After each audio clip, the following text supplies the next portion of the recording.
Welcome to the Steve Reeve Podcast with the best moments from the past week and a few things that didn't make it to air. Powered by Coldwell Banker Ford McMurray. We love YMM. Wednesday.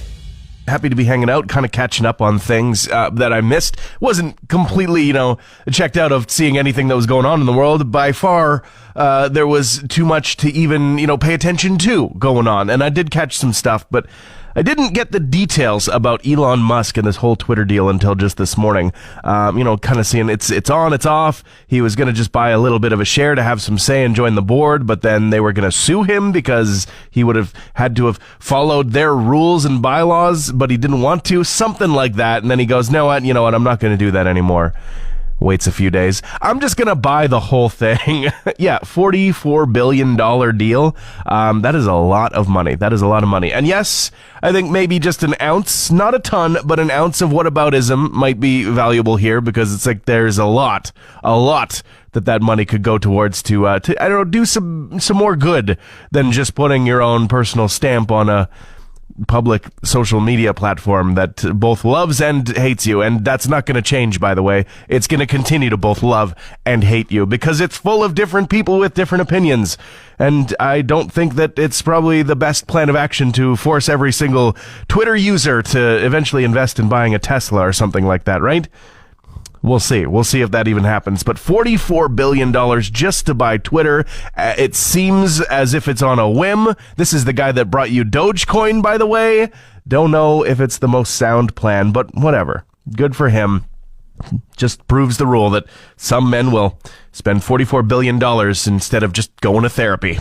Joining me on the phone line right now, a member of the IUOE Local 955 Northern District Business Representative, Patty Dunphy. How are you doing this morning? I'm doing great. How are you? I'm doing just fine. I know that tomorrow is a very important day. The National Day of Mourning is tomorrow.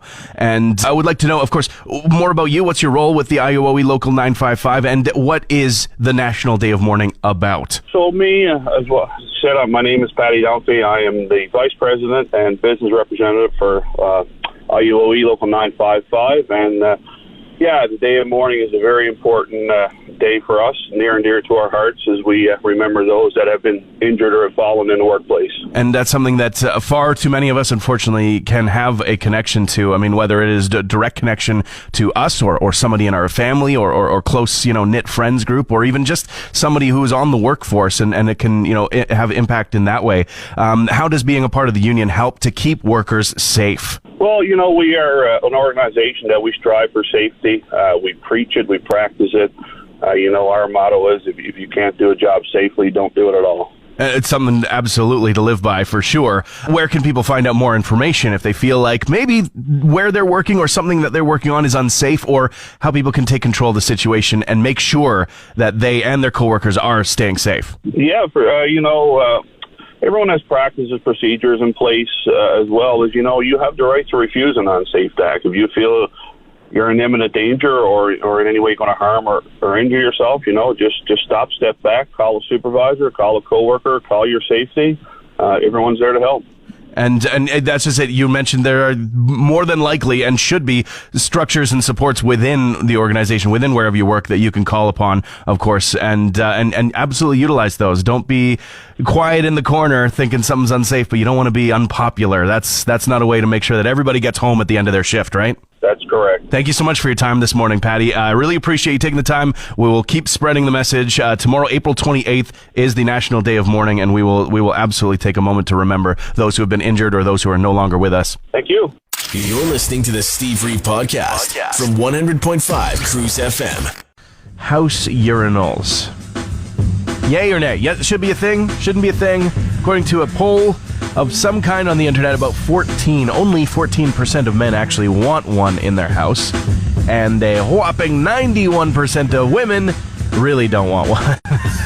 So, it doesn't seem like it's in the cards for those who do want one to be a regular thing. Don't think it's going to become normalized, as the kids say. But, I wonder why. Not really. I can see it, especially in homes where maybe she's the one who's always cleaning the toilet anyways. So, there's no way that she's going to want to clean something she's not even using on top of that. Well, you could just do what bars do, right? I mean, you could just dump a pile of ice into the bottom so it rinses it as it melts. It's a great idea until the dog walks into the living room crunching some ice and it hits you where they got it from. Ugh. We are the champions. And we will rock you. I mean, together. Forever fused. But not the most expensive song or songs to license for movie and TVs. The different shows. We have found out on the internet, thanks to, not really great research because it's not a definitive answer and we really get our details from the movie Varsity Blues from 1999. The song is Thunderstruck. AC/DC. I think they struck gold with that song because they're making tons of money anytime that shows up in movies. It was in Deadpool 2. It was in Thor Ragnarok. It's been in Daddy's Home 1 and 2. Iron Man 2. It has a feature in there. The Longest Yard remake with Adam Sandler. It's been in a ton of different movies. But specifically for Varsity Blues, it cost the creators of that film $500,000 $1999 US dollars to license that song for the sync rights, which usually come between like $15,000 to $60,000 depending on the movie, the usage, and the song's popularity itself, right? That is a whole lot more, and we're talking over 20 years ago it made that much money. The theory goes it's costing even more these days, and it still keeps showing up, so I don't know, AC/DC doing pretty well for themselves, and it's certainly not the only song of theirs that has made some bank being licensed for movies and TV shows. What other songs do you think cost a ton of money to use? Because there are ones that are in almost every movie, it seems, so you would think maybe that means they're a little less expensive. Answer's probably the exact opposite. Thursday. Tropicana.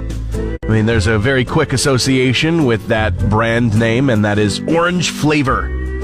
Intense orange flavor. They do all kinds of juices, of course, but orange comes to mind. And Tropicana has altered the natural fabric of reality and developed the first cereal made for orange juice, not milk. Okay, maybe I exaggerate a little bit, but they have put this limited edition cereal out.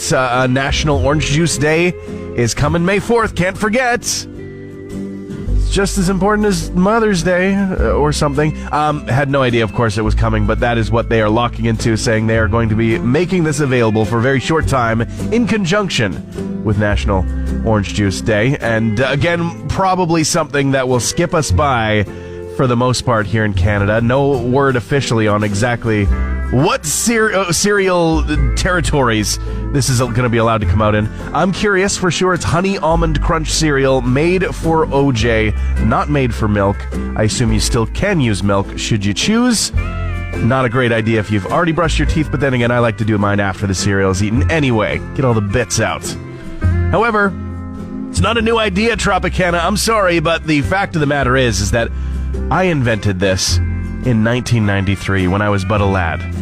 Myself and like every other kid who experimented with the OJ and the cereal at one point. It is almost, not quite, but almost Mother's Day. Less than 2 weeks to go here. And there is a shocking amount of confusion about what to get for mom or the mother of your kids.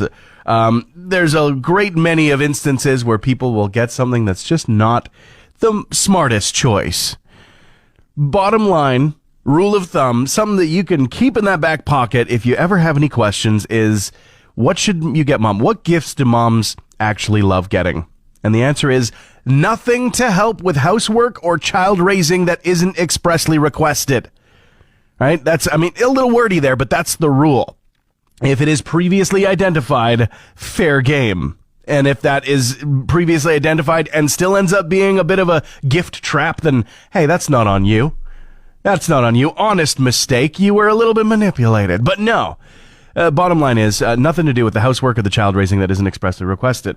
How about heated slippers I'm seeing online? Or, I know, moms are a bit weird, but I think they get a little bit of a pass on this one. A first tooth and curl ceramic keepsake box.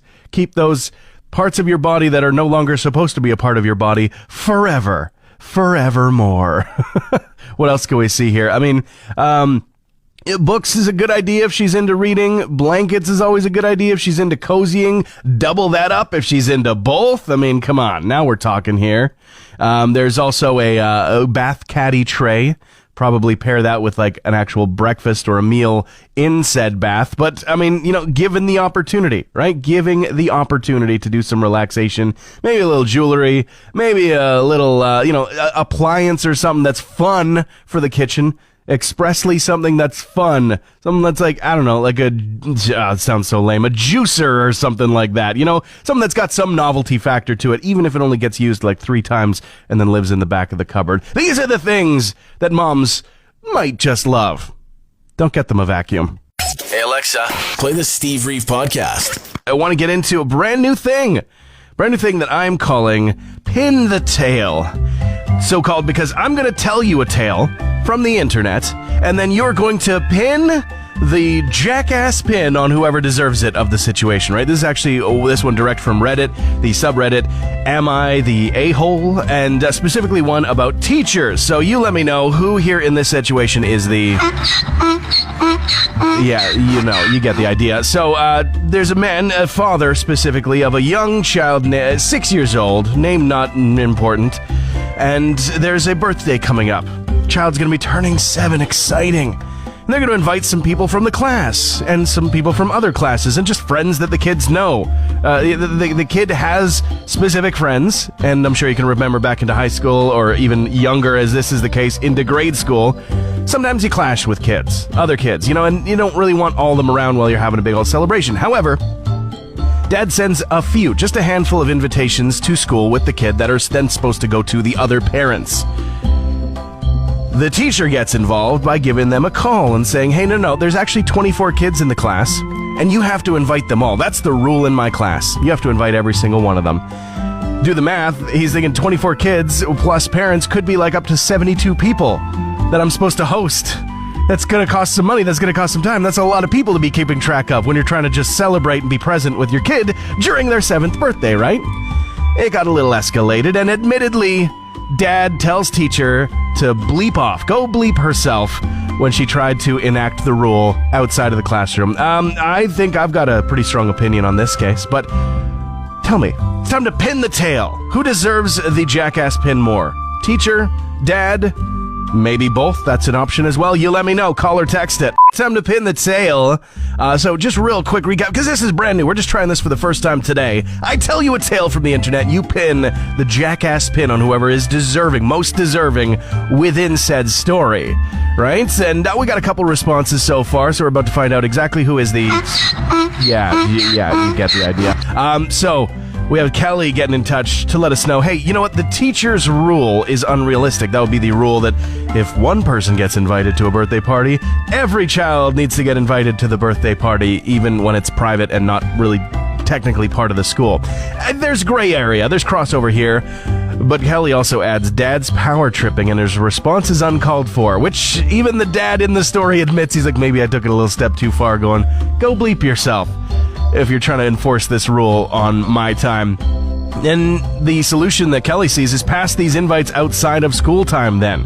Her class, her rules, be worried that the kid would suffer the consequences of stupidity for the rest of the school year. Valid point, though, would really pin the jackass pin on the teacher in that case, in my opinion. Patrick getting in touch saying, yeah, you know what, that is overstepping her boundaries. I get her reasoning, but not all the kids in the class are friends with the son. Plus, it's a lot of people to invite and feed. P.S.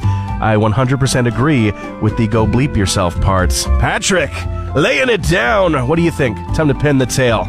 We've got some new old music coming from Bob Dylan, re-recording some classic songs in a high-fidelity recording that will be put onto a new medium, so-called new medium. There's a producer named T-Bone Burnett who has revealed the medium of iconic originals, which are not only music, but a painting. Apparently, a painting gets literally lacquered onto an aluminum disc, and then a spiral is etched into it by music.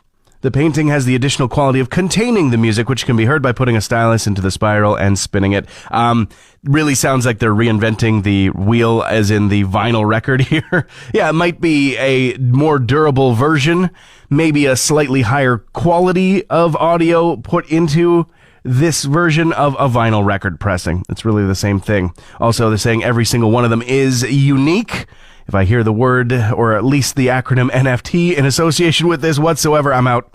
And now Michael Stipe has been speaking about a 1991 hit. Broken Record Podcast, talking to Rick Rubin, who was a producer on the song Losing My Religion. He speaks about the original lyric being, "That's me in the corner, that's me in the kitchen," really talking about being a wallflower and not being the center of attention, being on the sidelines at any given party. Not being right in the center of things, but really being off somewhere in the corner in the kitchen. But it was changed to Spotlight by production. The entire band went with it, and instantly, Michael Stipe says, it became about me, which it never was. Of course, that song was a huge song to put Michael Stipe and the entire band into the spotlight, because in 1991, when it came out, it was number 4 on the Billboard Hot 100 chart and spent 21 weeks on that chart in total. Friday. Matea Roach watch continues. All right, okay, we're digging a little bit too deep on this one, but still, huge congratulations. Huge admiration goes out to 23-year-old. Let me stress that. 23-year-old, originally from Nova Scotia, now a tutor in the Toronto area, the GTA. She's won 18 games now on Jeopardy in a row. Previously, just yesterday, we're talking about the 17 mark, which actually solidified her place as the longest streaked Canadian contestant with 17. Now she's hit 18, getting a total windfall winning of $183 US. Holy cow. Okay, so almost $500,000. Let's just simplify it that way. She just absolutely seems to nail all the questions. She could be winning that 19th game in a row, which will lock her in with a couple of other long-streaked contestants, though not from Canada. And then 20 is going to make her, emerge even further into the history of the program. And unfortunately, sadly enough, she says, yes, I'm going to get a house. I'm going to buy myself a house. That's only possible because I want a game show, though. Don't expect to buy a house in your 20s, anybody who's my age. I'm like, oh my goodness, she does know a thing or two, it seems. Still, huge congratulations. Got some news about a late-night talk show, late-night entertainment. James Corden, host of The Late Late Show, no longer. Okay, that's the headline, and that's like the implied the information. Really, he's extended his contract for one more year, and then is going to head out in the summer of 2023. So, I mean, still a full year of carpool karaoke's, I guess. We'll see. Still a full year of weird flash mobs that stop LA traffic and make people just mad on their commute, just angry, and other things like that. Honestly, he has done some very hilarious things. There's been some really classic bits that they've done and great interviews on the show. Not everyone's favorite, but then again, I mean, that's why there's a million of these white guys hosting these late night talk shows, so that you can find a favorite. I just kind of hope that they go a little bit of a different direction, should they be re-hosting the Late Late Show, or maybe it'll just kind of go away. I don't know. We'll see. Got like another year to go there. James Corden did say, he said, I was expecting to only host this for 5 years and then leave, but then I stayed on and been thinking about it for a long time, thinking about whether there might be one more adventure. Sounds pretty special. Special kind of job.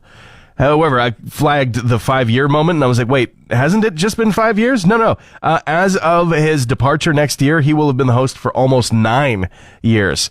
And I don't know why that number makes no sense to me. I feel like he just got the job. And I realize the last 2 years don't make any sense and don't count, but still, almost 9 years on the job. Pretty good run. Where have you been stuck before? Totally stuck. I want to hear the tale. If you've ever felt like you've been having a crappy day, the truth is that you just haven't, at least not compared to this woman in Washington, passing through, specifically on her way to California, though that has no bearing on what happened to her. Poor woman ended up in the bottom of an outhouse. Yeah, there was a story posted onto social media by the Brennan Fire Department of Washington saying that crews had to respond to a vault toilet at the near the summit of Mount Walker, where a woman had dropped her phone into the tank of the toilet, proceeded to dismantle the toilet seat, then the toilet base, and then try and use a dog's leash to try and retrieve the phone. That wasn't working so well, so then she just thought, maybe I'll use the leash to be my support, and I'll slide down and grab the phone, and oh boy, did she ever slide down. right into the thick of it, the real thick of it. The authorities saying it's a good thing that she didn't succumb to toxic gases or injure herself. She was totally fine. They got her out after handing her, I guess, pieces of wood to make a platform within the muck so that they could even reach her. Pulled her out, hosed her down, gave her a change of clothes. I guess you would need it. You would absolutely need it. And strongly encouraged her to go and seek some medical help after coming into contact with literal human waste. She said, thanks for everything. I'm just gonna go. I'm just gonna leave. And I cannot really blame her in the least for that feeling, that want to just exit the situation. You've had the help. You're safe now. It's time to leave. And she found her phone, because that's how she called 911. Ugh, also a horrible thing to picture, isn't it? Isn't it? Yeah, thankfully, completely uninjured. Her pride notwithstanding. You're listening to the Steve Reeve Podcast from 100.5 Cruise FM. George Michael Freedom Uncut documentary film is coming out in June, and the trailer for it has just been released. A archival footage filled, an interview filled piece that is going to be all about Michael's life, and of course from the perspective of the musicians that were in his life, the loved ones that were a part of his life. Unfortunately, he did pass away on Christmas Day in 2016. He was age 53 at the time, with a legacy that followed him. This is going to be kind of a limited event, and I don't know if it'll be coming close to home here, but June 22nd specifically is the date. Across the world, there's going to be cinemas that are going to be screening this film for one single date, and possibly an extension in other locations as well. But there's a full list of all the participating cinemas, online. If you're curious about grabbing yourself a ticket for that, it won't be long until it's on some sort of streaming platform after the fact. The Pixies are putting out some new music. They have just released that there's going to be a new album coming out this year, and even put out a title, Doggerel. Maybe I'm pronouncing that just slightly incorrectly, but still, they say it's great to be back at it, specifically drummer David Lovering, and they're saying that the single that's going to be launching things is called Human Crime. Look for it very soon, but the album itself released in September. Beyond that, no specific details. And unfortunate news, sad news for Earth, Wind, and Fire fans. The saxophonist who was pivotal in the work of the band throughout their entire career was passed away at age 71. Andrew Woolfolk. Great memories, great talent, remembered after he passed away at the age of 71. His bandmate, Philip Bailey, is the person who broke the news earlier this week, saying that he passed away after a long battle with illness, 6 years long. Talking about where you've gotten stuck before. I want you to let me know the story. Of course, you can just jump on our social media, join the conversation on the post about this poor woman who dropped her cell phone into a toilet tank in Washington as she was traveling on her way down south, had to get rescued. In fact, had to use the phone that fell in to call 911. You can kind of piece the rest of the story together. Thankfully, she wasn't injured. Want to hear your stories? Absolutely. You can also call it or text it, 780-715-CRUISE. That's 2789. Just to share a little bit from, it wasn't actually me that got stuck, but dear friends of mine growing up did, and here in town as well. Not stuck in a crappy situation like this poor woman, but still pretty terrible. It was on the sort of cliff, the pseudo cliff that's behind or beside Grayling Terrace, depending on how, across the stream from Grayling Terrace underneath Beacon Hill. And, friends were climbing up that, scaling up that, no equipment, high school years, just rock climbing it, and that is kind of unstable. Got to the point where they did get, in fact, stuck, couldn't go up, couldn't go down, couldn't go left, couldn't go right. Firefighters had to come and help out. There was a whole commotion. The entire Grayling Terrace community out of their homes watching. It's free entertainment at that point. In the end, everybody was fine. No injuries. Everybody got unstuck, but it could have been a little bit worse, and it was for quite some time. They must have been extremely tired after clinging onto the side of the rocks and the dirt for hours on end. Watching the sun go down. Beautiful, beautiful. Where have you been stuck before? Let me know the story. Transmission over. Want more Steve? New podcast episodes happen every Friday, or just tune into the Steve Reeve Show. Weekday mornings starting at 5:30 a.m. on 100.5 Cruise FM.